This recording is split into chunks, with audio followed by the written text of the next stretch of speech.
à tous. J'espère que vous m'entendez bien. Moi, je m'entends un peu trop fort. Mais pour vous, c'est bien. D'accord, très bien. Bienvenue sur cette nouvelle session. On va parler, vous avez certainement entendu parler de Cube juste avant, sur la session précédente. Kubernetes, K8s. Chacun a ses préférences en termes de d'organisation. Et on va donc parler d'un sujet qui est la protection, toujours dans le cadre de la cybersécurité, donc la protection de ce qui est déploiement donc Kubernetes, du build, de la construction du code de l'application jusqu'au runtime. Donc ça permet de voir comment on va protéger en fait les applications dès leur construction, du code jusqu'à la production. Je ne vais pas forcément revenir sur tous les concepts qui ont été évoqués un peu plus tôt aujourd'hui, qui sont voilà, l'automatisation, les modèles DevOps, le fait de faire du shift left, comme nous dit nos collègues de Tenable. Donc l'idée ici, c'est qu'on va avoir une application qu'on appelle, qui va être cloud native, donc c'est une spécificité de l'application, qui est tout simplement une application qui est née dans le cloud, avec des technologies du cloud, des processus du cloud, de l'agilité, du DevOps, du DevSecOps aussi. Et là, on va parler, vraiment, on va se concentrer sur l'aspect sec de DevSecOps, donc tout ce qui est sécurité de ce type d'application-là. Donc, ce qu'on connaît aujourd'hui côté développement, c'est ce qu'on voit à gauche, donc ce qu'on appelle l'artefact ou l'artefact, même si c'est un mot qui vient de l'anglais, après tout. Donc c'est vraiment le code ou le composant en format code qui va permettre de devenir ensuite une application qui va tourner. Et donc on a deux côtés, on a le côté donc, à gauche qui est l'artefact, donc le code, et à droite, donc c'est l'application qui va tourner. Alors l'application qui va tourner, c'est une application, ça peut être, une application c'est comme Netflix, comme Amazon, quand on va sur Internet pour tout simplement acheter quelque chose, consommer du contenu, etc. Et cette application-là, elle va se composer, on va la diviser en deux parties. Donc il y a l'infrastructure sur laquelle elle va tourner, donc c'est ce qu'on voit en jaune ici, et on a ce qu'on appelle le workload, donc c'est tout simplement l'état dynamique de ce qu'on a à gauche et qu'on récupère à droite. Donc c'est tout simplement le code qui prend un état dynamique et qui commence à tourner pour donner un service, que ce soit de la consommation voilà, de contenu, comme je le disais tout à l'heure, de l'achat en ligne ou autre. Donc il y a deux composants, à gauche et à droite. Nous, côté code, on est plus familier avec le côté gauche. Côté opération, sécurité traditionnelle, j'entends, on est plus familier avec le côté droit. Donc on va regarder directement comment tourne l'application et comment on peut la protéger. Dans un monde cloud native ou cloud natif, on va s'intéresser vraiment à toute la chaîne. Et même on va plus s'intéresser au côté gauche, parce qu'on va vouloir faire de plus en plus de prévention, de protection à gauche, le plus tôt possible dans le cycle de développement, avant d'aller à droite. Et ça donne un changement de dynamique, puisqu'on va devoir s'intégrer dans les processus des développeurs. Donc, tout à l'heure, dans la première session, il y avait une question sur comment s'intégrer à un IDE. Donc, tout simplement, ça, ce sera possible avec des solutions qu'on va fournir. Je suis passé très vite sur Aqua, donc je ne sais pas si vous connaissez la société, mais c'est une société donc, qui a été, c'est une start-up, donc qui a été créée en 2016, si je ne dis pas de bêtises, et qui a été créée pour protéger, ou en tout cas pour fournir une plateforme qui va protéger les applications nées dans le cloud, donc les applications cloud native. Donc c'est tout ce qui est conteneur, c'est tout ce qui est cloud public, par exemple sur AWS, Azure, GCP, c'est tout ce qui est Kubernetes, c'est tout ce qui est serverless, on en a un petit peu parlé dans la première session, Et là, donc, on va se concentrer sur tout ce qui est environnement cloud natif, donc avec des conteneurs, avec du code, jusqu'à l'application. Donc à quoi? C'est tout simplement, voilà, c'est une plateforme qui va permettre de protéger l'application dans tout le cycle de développement. Est-ce qu'on a des personnes, est-ce qu'on a des étudiants déjà? Ok. Est-ce qu'on a des professionnels de la sécurité ou du monde applicatif? Ok. Donc on a un beau mix d'étudiants et de professionnels de l'informatique ou de la sécurité. Donc l'élément premier, en tout cas, de la sécurité de ce monde cloud natif, c'est tout simplement la visibilité. Ce qu'on souhaite avoir dans un premier temps, c'est connaître la posture de sécurité à la fois du code, les vulnérabilités, les librairies qui sont utilisées, les packages, est-ce qu'ils sont vulnérables ou pas, est-ce qu'ils sont exposés ou pas, est-ce qu'ils ouvrent des vecteurs d'attaque. Donc ça, c'est le premier élément. Et quand on regarde à gauche, ce qu'on voit, c'est qu'on a une doigt où on a pour objectif de scanner cet artefact-là, peu importe la forme de l'artefact. Donc que ce soit un conteneur dans son état statique, que ce soit un bout de code pour la fonction par exemple, ou tout simplement des librairies qui vont venir composer une application par la suite. Donc je ne sais pas si vous êtes familier avec tout ce qui est conteneur. Est-ce qu'il y a des gens qui en utilisent? Oui, il y en a. Okay. Donc Pardon? Il n'y a pas de question? Donc il y a le côté conteneur, en fait, c'est tout simplement un composant qui va permettre d'héberger l'application et qui va offrir beaucoup plus d'agilité dans les process, de scalabilité, etc. Le côté dynamique du conteneur, c'est vraiment ce qu'on appelle une image. Donc c'est du code avec quelques lignes ou quelques, ce qu'on appelle layers. Donc c'est des couches qui vont permettre de faire différentes choses. C'est des niveaux qui vont permettre de faire différentes choses. Et ces niveaux-là, c'est ce qui permet d'ajouter des frameworks, des librairies, etc. Et on a la capacité de les scanner pour prévenir du risque qu'il y aurait éventuellement dessus, avant même de faire tourner l'application en production. Donc là, l'idée, c'est vraiment de faire du scan de risque. Donc, la plateforme d'Aqua va permettre de le faire. De faire la priorisation. Donc, une fois que vous avez fait un scan et que vous avez un ensemble de résultats qui disent voilà, on a 3 vulnérabilités critiques, 2 autres qui sont élevées et une autre par exemple qui est moyennement élevée, il faut pouvoir calculer ou en tout cas évaluer l'exposition et l'exploitabilité de ces vulnérabilités-là. Donc l'idée ici, c'est de prioriser pour les utilisateurs les vulnérabilités à traiter ou à corriger en priorité. Donc ça, c'est le deuxième élément. Et ensuite, sur ces éléments-là, c'est comment on va pouvoir corriger. Quel type de conseils, de recommandations est-ce qu'on est capable de fournir aux utilisateurs, toujours dans la plateforme Aqua, pour dire, pour corriger telle vulnérabilité ou l'ensemble des vulnérabilités sur une image, il faut aller sur tel bout de code, ou tel niveau, comme je le disais tout à l'heure avec l'image, ou tel package ou librairie qu'il faut absolument mettre à jour. Donc ça, c'est le troisième élément qui est très important. Si on ne sait pas où corriger le problème, on ne risque pas de corriger, en tout cas très vite. Et le quatrième élément, c'est bien évidemment de le corriger, de le fixer, ce qu'on voit ici avec le mot anglais, donc c'est le fait de corriger le problème de sécurité, donc la vulnérabilité, soit en mettant à jour un package ou une librairie qui est vulnérable, ou tout simplement en mettant en place une protection de cette vulnérabilité.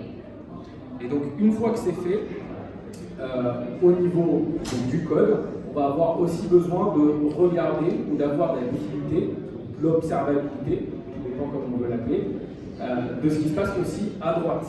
Donc, ce qu'on voit en jaune et en bleu, donc, on a besoin d'avoir de la visibilité aussi sur l'infrastructure. Donc, on en parlait tout à l'heure, donc ça peut être l'infrastructure cloud public, donc AWS, Azure, GCP, ça peut être ce qu'on appelle du compute. Donc ça, c'est nécessaire il est nécessaire d'évaluer la posture de sécurité aussi de l'infrastructure, parce que c'est dessus qu'on va venir faire tourner le conteneur donc, qui a été scanné sous sa forme statique auparavant. Et une fois qu'on fait tourner le conteneur lui-même, il faut bien évidemment surveiller un peu ce qui se passe sur le conteneur. C'est-à-dire, est-ce qu'on a des communications illégitimes, non attendues, est-ce qu'on a des surprises de manière générale, ou est-ce qu'on a tout simplement un comportement qui est attendu. Donc le premier objectif, il est très important, c'est vraiment la visibilité, c'est de savoir un peu, de collecter, de récolter un maximum d'informations sur le contexte. Donc ça, c'est ce qu'on fait à gauche, et passer à droite pour vérifier qu'il n'y a pas de drift, de changement de configuration, que le conteneur qui va tourner sur l'infrastructure tourne bien sur une infrastructure qui est déjà propre, bien configurée, qui ne dispose pas non plus de vulnérabilité ou de problèmes de configuration. Et donc ça, c'est vraiment le premier objectif qui est très important. Le deuxième objectif, on en a un petit peu parlé déjà, mais c'est vraiment de faire un maximum de prévention à gauche, le plus à gauche possible et le plus tôt possible dans le cycle de développement, et le plus possible aussi, de manière générale. Donc ça veut dire qu'il faut maximiser et automatiser les différents tests de sécurité qui vont être faits à gauche, et de décider ensuite, donc de suivre bien évidemment les différentes étapes qu'on a évoquées tout à l'heure, les 4 étapes. Donc le scan, la priorisation, le fait de donner des recommandations, et puis ensuite le fait de corriger les problèmes, pour passer ensuite à droite. Et avant de passer à droite, on a ce qu'on appelle, en tout cas sur le slide, Acceptance Gate.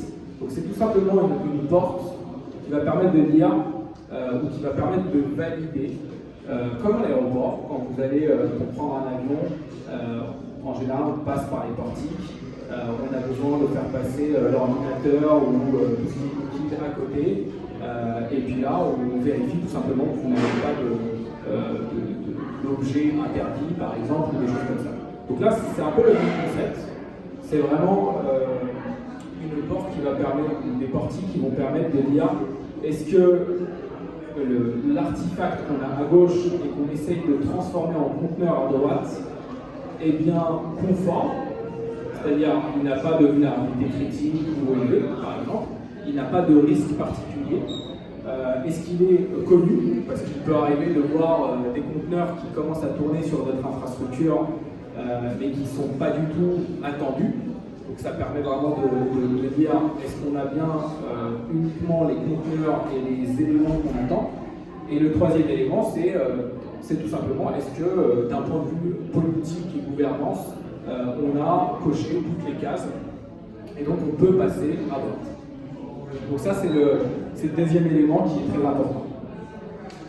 Et le troisième, souvent on se dit on a fait un maximum de choses à gauche, on a quelque chose au milieu. On a vérifié en termes de conformité, est-ce qu'on n'a pas de vulnérabilité, est-ce qu'on a le bon niveau de sécurité, est-ce qu'on a le bon niveau, est-ce qu'on a évalué le bon niveau de risque, etc. Et on se dit, bon, on a fait le travail, on peut s'arrêter là. Souvent, il y a quand même une troisième étape qui est très importante et qu'on voit ici, donc c'est vraiment la protection à droite. C'est pas parce qu'on a fait des mesures, on a pris en tout cas des actions de renforcement de harmonie entre guillemets à gauche, il ne faut pas forcément protéger en temps réel les conteneurs qui tournent. Alors ça, on peut toujours revenir pour corriger si on a une nouvelle vulnérabilité qui apparaît sur un conteneur qui tourne déjà, mais là l'idée c'est vraiment d'avoir un élément qui va permettre d'observer, de superviser, de contrôler tout ce qui se passe à droite. Donc on a parlé tout à l'heure de flux. Si par exemple on a un conteneur qui n'est pas censé communiquer avec l'extérieur, avec un site du dark web par exemple, on a la possibilité de superviser, de contrôler. Donc ça c'est très important. Et puis ensuite, on a aussi la possibilité de vérifier que tout ce qu'on a fait à gauche, donc toute la collecte d'informations et de contexte, est toujours cohérente à droite. C'est-à-dire qu'on n'a pas de nouvel exécutable par exemple qui apparaît comme par magie à droite. Donc ça c'est quelque chose, ça fait partie des indicateurs de compromission, c'est de voir un nouvel exécutable par exemple qui s'exécute et qui n'était pas du tout attendu. Donc ça c'est un ensemble de risques qu'il c'est un ensemble de risques et de menaces qu'il faut couvrir, donc toujours à droite, avec de la visibilité, de la détection. Et évidemment, vous devez identifier et détecter les intrusions ou les comportements inattendus. Il faut pouvoir voir s'il y a du drift, donc un changement de comportement sur une image donnée. Et à la fin, bien évidemment, comment on réagit, comment on répond à ce drift-là ou à cette identification de menace. Donc ça, c'est très important. Est-ce qu'on bloque l'attaque en question ou est-ce qu'on identifie l'attaque, on donne un maximum d'informations et on laisse l'utilisateur s'en occuper d'une manière ou d'une autre. Donc ça fait partie du type de réponse, c'est tout simplement maintenant qu'on a identifié un problème, qu'est-ce qu'on en fait? Donc, pour résumer, je vais passer sur la partie démo avant de revenir sur les slides. Mais pour résumer ce qu'on vient de dire, le premier objectif, donc tout à gauche, c'est vraiment de détecter au plus tôt et au maximum les risques qu'il y aura sur les images, sur le code, sur les composants qui vont venir être inclus dans votre application à la fin, mais le détecter au plus tôt, donc dans le code, et pas forcément lorsque le conteneur commence à tourner. Donc ça, c'est le premier élément, pour réduire un maximum de risques. Avant de passer sur l'infrastructure, il est important d'évaluer la posture de sécurité de l'infrastructure. Est-ce qu'elle est bien configurée? Est-ce qu'elle ne permet pas un vecteur d'attaque qui n'aurait pas été identifié auparavant? Est-ce qu'on ne fait pas est-ce qu'on protège bien contre la supply chain?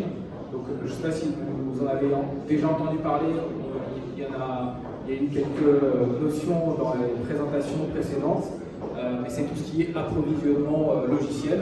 Donc tout ce qui vient de l'extérieur, en fait, qui va composer votre application ou votre code. Donc il est nécessaire de l'évaluer et de s'assurer qu'il est bien, renforcé et qu'il ne contient pas de vecteur d'attaque supplémentaire.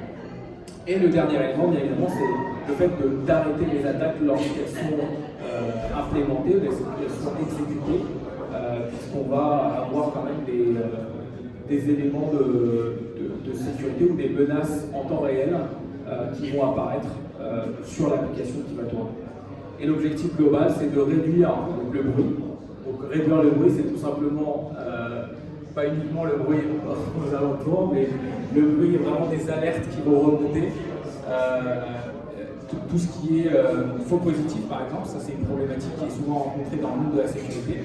C'est qu'on a beaucoup de voyants qui s'allument, mais c'est pas forcément toujours légitime ou en tout cas pertinent dans un contexte particulier. Donc là, l'idée, c'est vraiment de donner des données qui vont être précises, des informations qui vont être précises pour pouvoir corriger, améliorer le niveau de sécurité par la suite. Je vais passer ensuite à la partie démo. Donc je vais essayer de me connecter à la plateforme.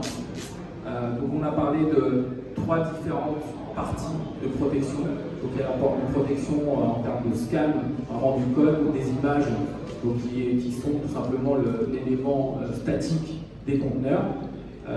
Donc ça va se présenter sous forme d'une plateforme SaaS, donc c'est une plateforme cloud, pour laquelle vous allez tout simplement configurer, donner en tout cas accès aux images qui doivent être scannées, ou au code qui doit être scanné, à travers soit un registre, soit à travers des pipelines CI/CD.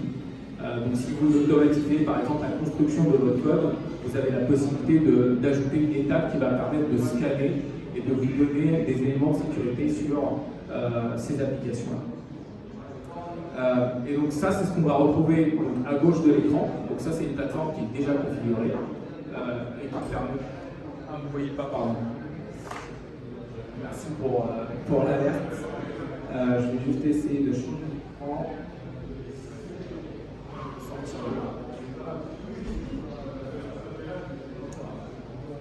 Ouais, je pense.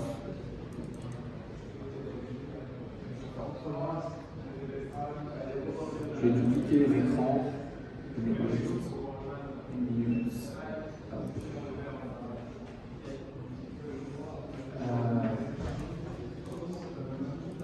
J'aurais dû le faire un peu plus tôt.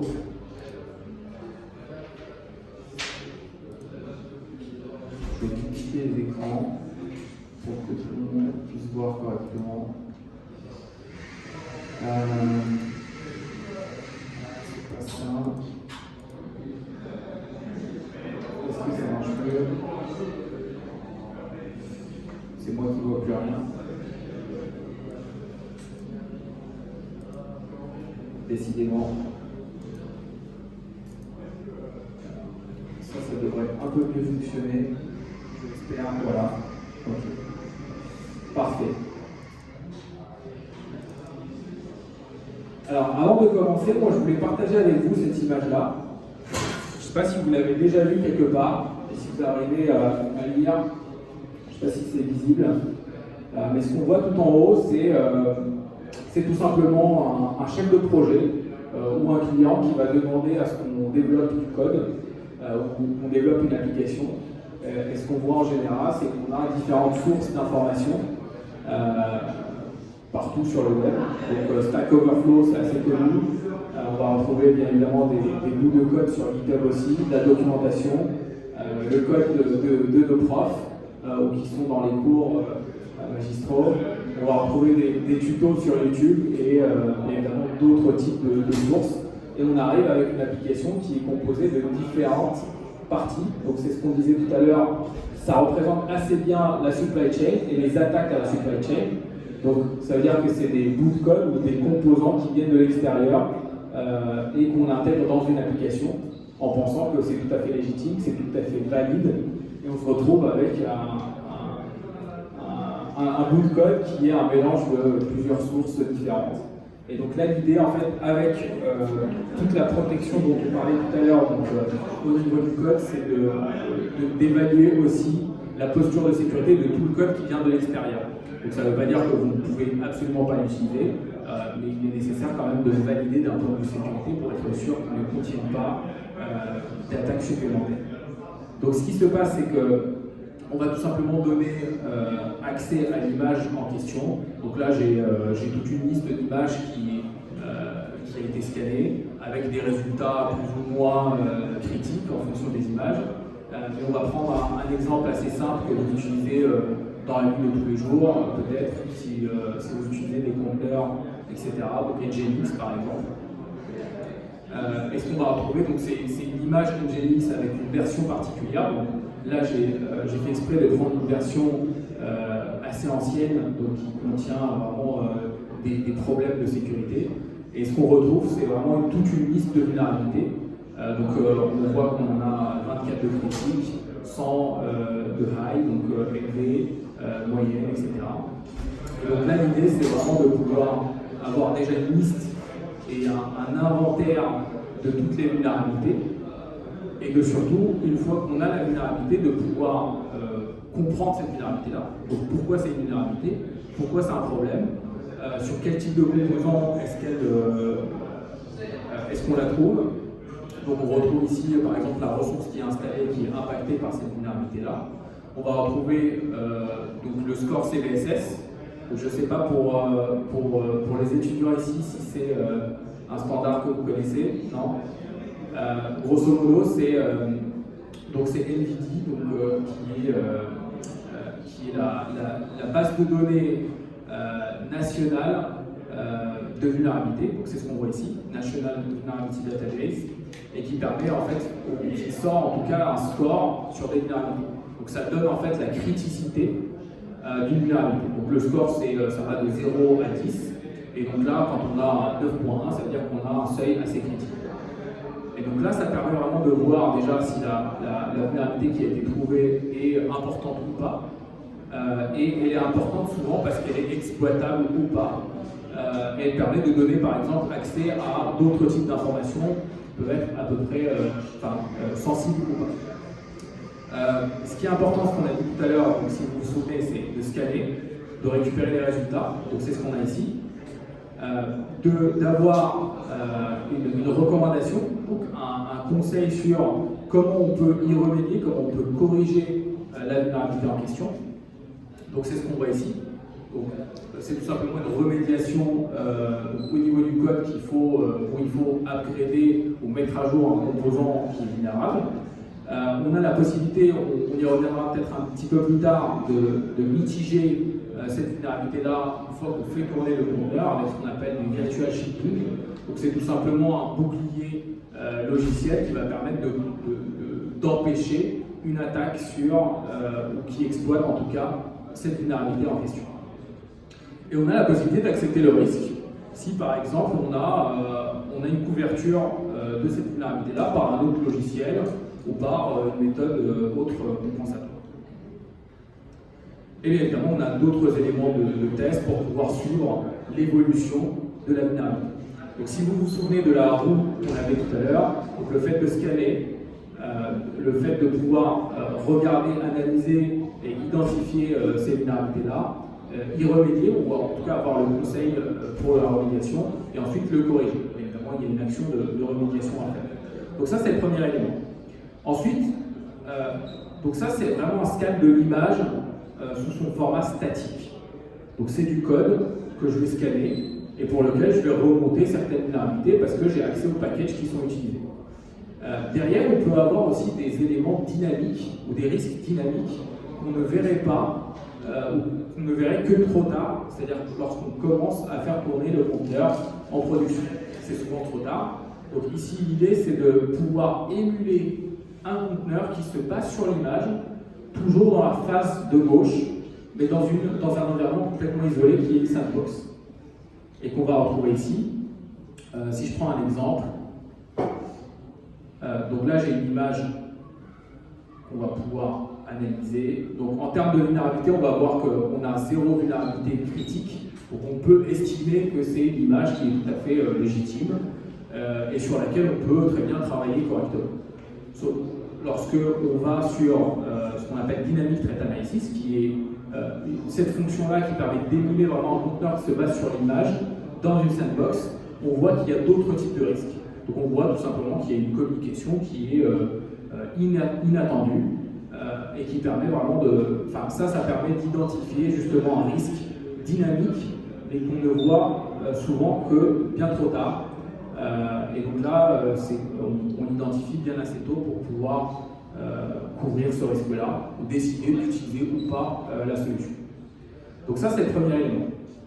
Donc c'est vraiment le scan et de pouvoir valider, évaluer la posture de sécurité des composants qui viennent sur l'image en question. Ensuite, ce qu'on va avoir, c'est ce qu'on disait tout à l'heure, c'est-à-dire une fois qu'on a fait tous les composants à gauche, qu'on a scanné, on peut l'automatiser bien évidemment dans des chaînes CI/CD, donc dans des logiciels comme Jenkins. Dans l'IDE, on peut déjà faire une première évaluation. Ensuite, dans des logiciels d'intégration continue ou de déploiement continu, on a la possibilité d'aller un petit peu plus loin pour automatiser ces tests et pas avoir à analyser manuellement ou à scanner manuellement les différentes images et les conteneurs qu'il va y avoir. Ensuite, le deuxième élément qui est un peu plus à droite, qui est sur l'infrastructure, c'est une fois qu'on a l'infrastructure en question, il faut l'évaluer. Donc là, on va se concentrer sur la partie Kubernetes. Donc Kubernetes, c'est tout simplement l'orchestrateur qui va permettre de gérer les conteneurs, donc un ou plusieurs conteneurs, et qui va permettre de les faire tourner, de les gérer, de gérer leur cycle de vie, etc.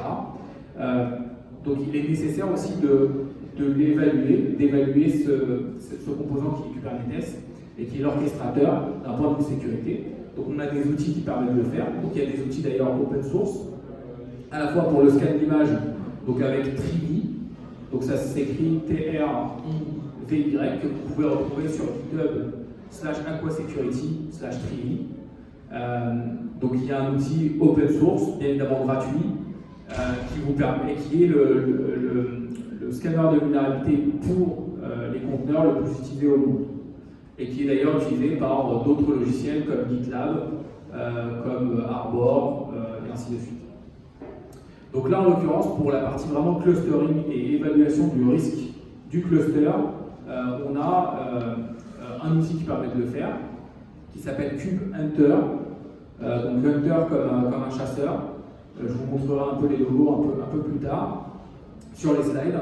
mais qui permet vraiment d'évaluer la sécurité du cluster lui-même. Est-ce qu'il est bien configuré ou pas? Est-ce qu'on a des éléments qui sont vulnérables ou pas? Et ainsi de suite. Ensuite, on a, donc, c'est ce qu'on retrouve ici. Donc, c'est un autre projet open source qui s'appelle KubeBench et qui permet de faire une évaluation sur les benchmarks CIS. Donc CIS, c'est une organisation qui permet de faire du hardening, du renforcement de composants informatiques, que ce soit des conteneurs ou d'autres composants comme des VM, etc. Et ça permet de valider que, par exemple, les nœuds Kubernetes ou les VM qui portent Kubernetes sont bien configurés. Est-ce que l'API n'est pas exposée? Est-ce que le module qui permet de gérer la base de données n'est pas exposé non plus? Est-ce qu'il est chiffré? Est-ce qu'il ne l'est pas? Et ainsi de suite. Ça permet aussi d'aller un peu plus loin avec des vérifications custom ou personnalisées, ou tout simplement valider avec des contrôles liés vraiment directement à Linux. Donc ça fait partie du hardening de l'infrastructure qui permet vraiment de valider que l'infrastructure sur laquelle on va évoluer d'un point de vue conteneur est bien configurée, n'ouvre pas de vecteurs particuliers. Et ensuite, on va avoir tout ce qui est politique vraiment ou protection du runtime. Donc c'est ce qu'on voyait avec le petit cercle bleu tout à l'heure, tout à droite. C'est vraiment le workload, donc le conteneur quand il se met à tourner, est-ce qu'on n'a pas des risques particuliers qui apparaissent? Est-ce qu'on n'a pas des éléments de sécurité qu'on devrait couvrir pour mieux protéger une certaine configuration ou le conteneur lui-même, soit en termes de communication, soit en termes d'exécution mémoire, soit en termes de changement, donc ce qu'on appelait le drift tout à l'heure. Et on va retrouver toute une liste de contrôles qu'on peut activer ou désactiver et qui permettent de gérer aussi la réponse. Si vous vous souvenez sur le cercle, la dernière étape, c'est vraiment la réponse. Et la réponse, c'est tout simplement ce qu'on retrouve ici. Donc c'est le mode audit. C'est assez flou, mais ce qu'on voit ici, c'est audit ou enforce. Et ça permet de dire tout simplement audit, c'est on surveille, on remonte un maximum d'informations pour l'utilisateur pour qu'il puisse analyser et prendre action, donc répondre au log qui est remonté ou à l'événement qui est remonté. Et le mode enforce, c'est tout simplement un blocage de la tentative d'attaque. Donc ça permet vraiment de dire, grosso modo, je surveille et je réagis en fonction des conteneurs ou des applicatifs que je protège.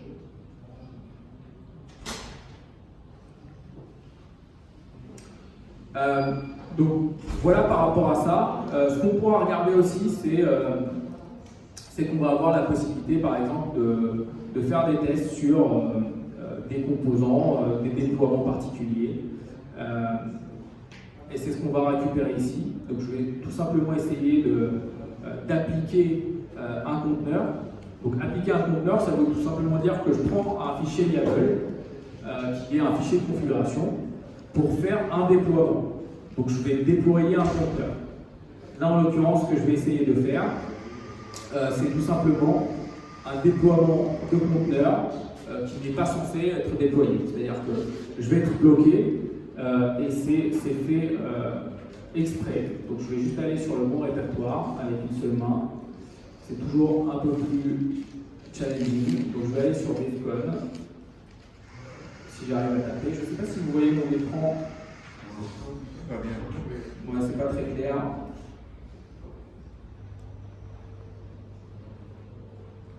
Je ne sais pas comment on peut améliorer l'écran.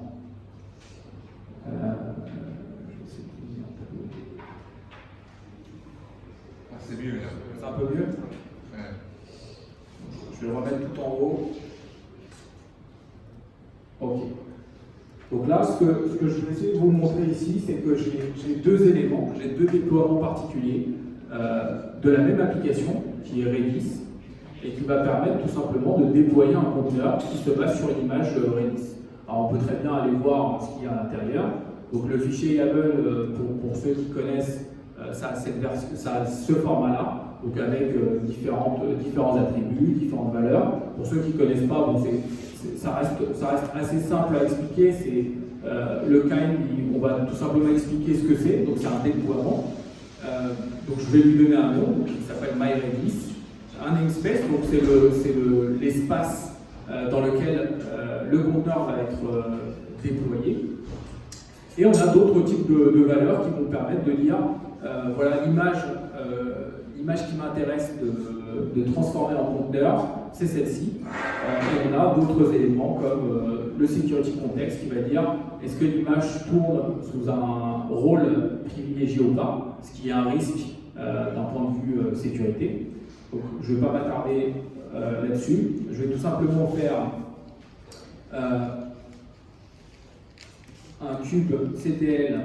Donc c'est tout simplement la commande que je vais appeler pour appliquer cet élément-là. Donc cube CTL apply -f pour dire je prends en paramètre le fichier et j'applique le redis.yaml. Et là, j'ai une erreur du serveur qui dit erreur quand j'essaie de créer redis.yaml pour deux raisons principalement. Donc si je reviens ici, donc la première raison c'est on a des contrôles qui ont échoué. Donc c'est des contrôles qu'on va retrouver sur la plateforme Aqua. Et donc les contrôles, le premier contrôle en tout cas c'est on a un utilisateur qui tourne sous root. Donc ça c'est un élément qui est dans ma politique normalement interdit et qui ne peut pas passer. Et ensuite le deuxième élément et qu'on a vu au niveau du ML, c'est qu'il tourne sous format privilégié. Et donc si on revient sur donc la plateforme Aqua et que je vais au niveau de l'audit, qui est tout simplement la liste des événements de sécurité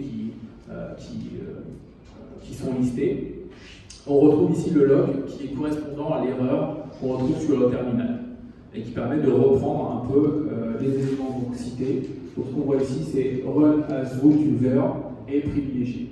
Je ne suis pas très clair non plus, je suis désolé. Donc je suis obligé de sélectionner pour que vous puissiez le voir à peu près.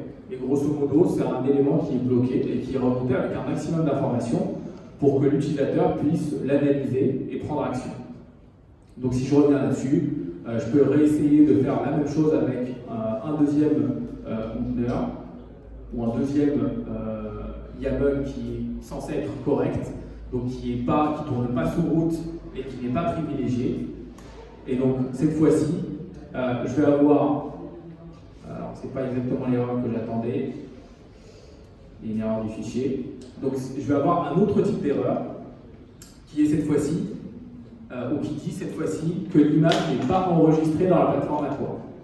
Donc là c'est un autre contrôle que j'ai mis en place pour dire si on ne fait pas le travail à gauche donc de scan, de correction des vulnérabilités, etc., on ne peut pas passer à droite. Donc si vous vous rappelez, c'est ce qu'on appelle l'acceptance gate. Donc c'est la porte donc à l'aéroport qui permet de dire est-ce que vous avez des éléments interdits ou pas? Est-ce que vous êtes conforme à ce qui est accepté ou pas? Et donc ça, c'est un élément tout simplement qui va dire il faut aller d'abord scanner l'image en question avant de pouvoir passer à la suite. Donc voilà pour ces éléments-là. La dernière étape, c'est de garder de la visibilité sur les conteneurs qui tournent par rapport à une conformité particulière ou de manière générale. Et évidemment, on a toutes les remontées de log, on a les blocages en fonction du mode qu'on va choisir de réponse et on garde la visibilité sur l'ensemble des ressources qui sont configurées.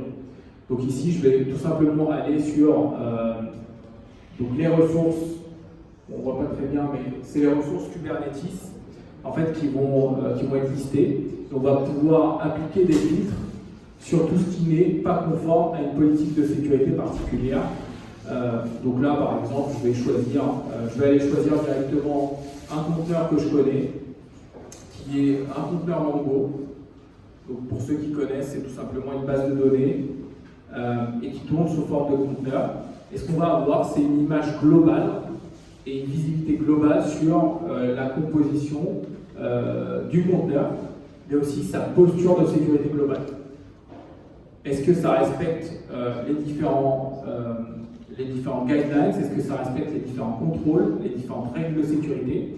Et on retrouve bien évidemment une vue avec différentes couleurs de tout ce qui ne correspond pas, ou correspond d'ailleurs à la politique de sécurité. Donc en vert, ça veut dire qu'on respecte les règles qu'on a listées. En jaune, on a un manquement aux guidelines, mais c'est pas très grave. Et quand on a des éléments en rouge ou en rose ici, c'est que c'est vraiment critique et qu'il faut s'en occuper. Donc je reviens rapidement sur les slides, il me restait quelques minutes. Donc j'espère que vous pouvez voir cette fois-ci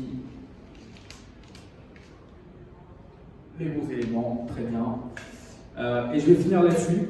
Donc c'est juste pour vous montrer, donc je ne sais pas si c'est clair pour tout le monde derrière, mais on retrouve tout en bas, donc toute la partie rose, c'est vraiment la partie renforcement de sécurité au niveau du code, donc au niveau de l'image, au niveau des fonctions, quand elles sont toujours dans leur état vraiment statique.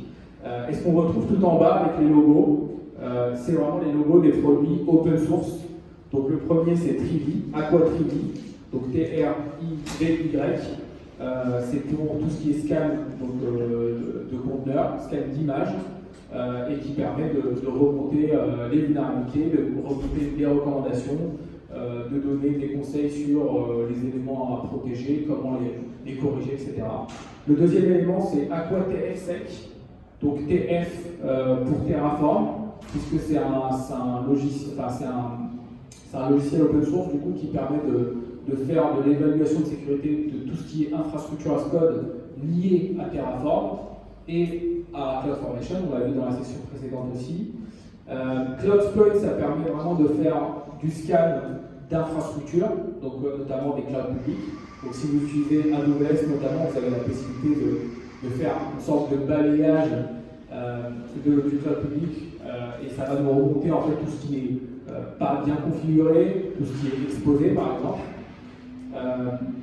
Et ensuite, donc au milieu, on a KubeHunter, qu'on a mentionné tout à l'heure, donc Hunter comme un chasseur en anglais, KubeBench, donc pour tout ce qui est benchmark CIS, donc pour le hardening de tout ce qui est Kubernetes, tout ce qui est Docker, tout ce qui est Linux. Et enfin, le troisième logo qu'on voit ici, c'est Starboard, et qui est un outil qui permet vraiment de donner de la visibilité globale à tous les déploiements Kubernetes.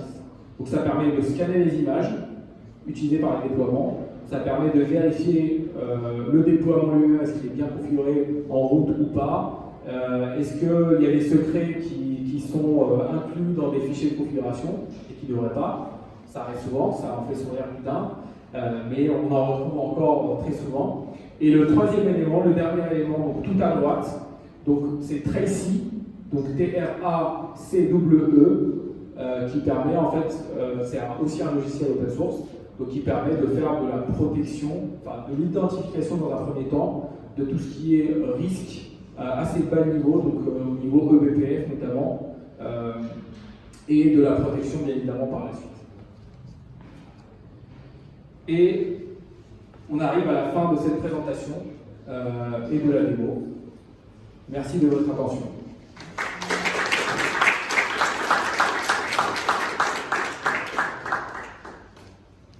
Y a-t-il des questions? C'est quoi l'ordre de grandeur en temps d'un scan C'est une très bonne question. C'est de l'ordre de quelques secondes, voire quelques minutes en fonction de la taille de l'image. Donc l'idée, c'est que ça doit être super rapide parce qu'on veut l'intégrer dans les cycles DevOps, du coup d'automatisation, dans les chaînes CI/CD notamment. Donc il faut que ce soit super rapide. Autrement, c'est pas ajusté en tout cas au modèle cloud natif, au modèle DevOps, etc. Donc c'est de l'ordre ça va de quelques secondes à quelques minutes en fonction de la taille de l'image, du nombre de composants à l'intérieur,